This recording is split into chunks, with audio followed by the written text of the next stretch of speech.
terlintas di pikiran kalian ketika mendengar kata keluarga? Mungkin rumah yang hangat, tempat berbagi cerita, atau orang-orang yang selalu ada ketika kita pulang. Namun, pernahkah kita menyadari bahwa setiap keluarga memiliki cara berkomunikasi yang berbeda?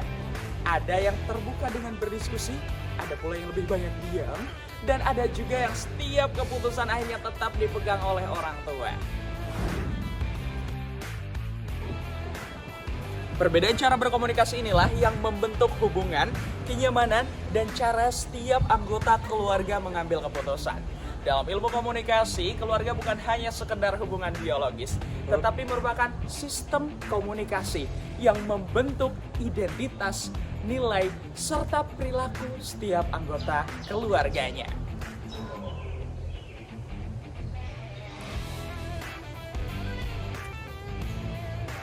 Lalu, bagaimana jika setiap anggota keluarga diberikan ruang untuk berpendapat, tetapi hubungan akhirnya atau keputusan akhirnya tetap dipegang oleh orang tua? Apakah hal tersebut membatasi atau justru menciptakan hubungan yang lebih sehat?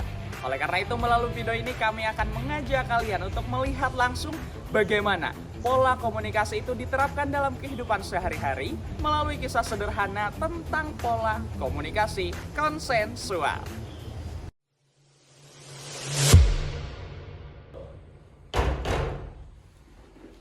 Loh Rika, kamu baru pulang? Iya ya, Kuliah pulang jam 4 loh. Kamu ngapain aja dari jam 4?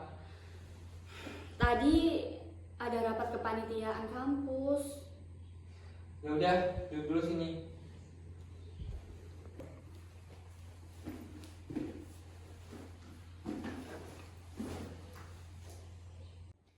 Tadi Bunda bilang, katanya kamu minggu depan ada kepanitiaan lagi.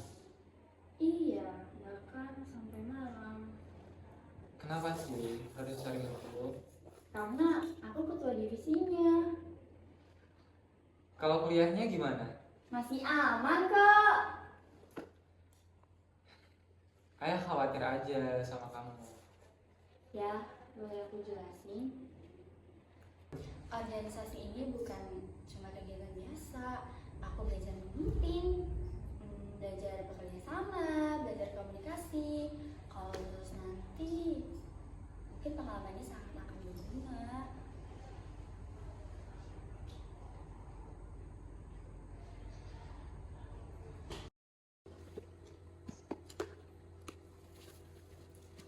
Kak, menurut Bunda, ayah itu tidak melarang kakak. Tetapi ayah takut kalau kakak merasa lelah dalam organisasi. Ayah ingin kakak lebih fokus dalam kuliahnya. Iya kak, benar apa yang dikatain Bunda.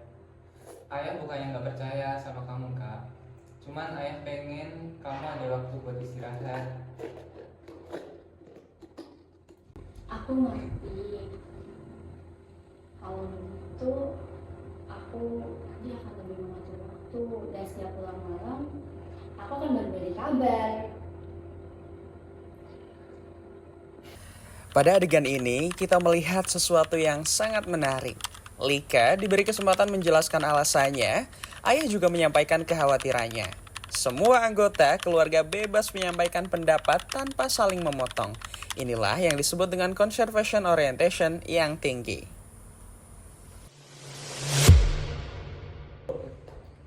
Ya, bagaimana kalau kita cari jalan tengah dulu?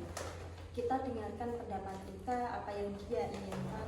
Setelah itu, kita putuskan bersama. Rika, coba kasih pendapat. Kalau ada kegiatan sampai malam, pasti nanti aku nggak bakal video call ayah sama bunda kok, biar ayah sama bunda nggak khawatir sama Lika. Kalau menurut Aisyah, sebenarnya kakak juga udah bertanggung jawab kok ya. Apalagi kalau misal ada setiap kegiatan kampus dan itu nyampe pulang sore, kakak juga selalu cerita kok ke aku. Mungkin emang ayah aja yang belum melihat dari sudut pandangnya kakak. Aisyah juga paham kenapa ayah khawatir. Karena setiap di luar sana kan juga banyak nih berita yang bikin ayah takut. Cuman mungkin lebih enaknya sebelum ngambil keputusan, kita ngedengerin dulu nih dari kakaknya. Jadi ayah tenang, Kak Lika juga ngerasa dipercaya juga kan? Gimana ya? Usulmu bagus, Tapi, kok iya harus nomor 1 ya? Oke ayah. Iya sih kayak gitu aja ya kayak itu.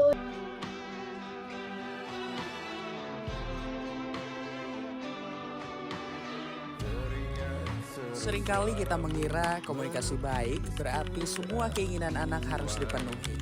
Padahal bukan itu maknanya. Dalam keluarga konsensual, setiap anggota diberi ruang untuk berbicara, menyampaikan alasan, serta mendengarkan dengan penuh perhatian. Namun, keputusan akhir tetap berada di tangan orang tua sebagai bentuk tanggung jawab dan perlindungan terhadap keluarga.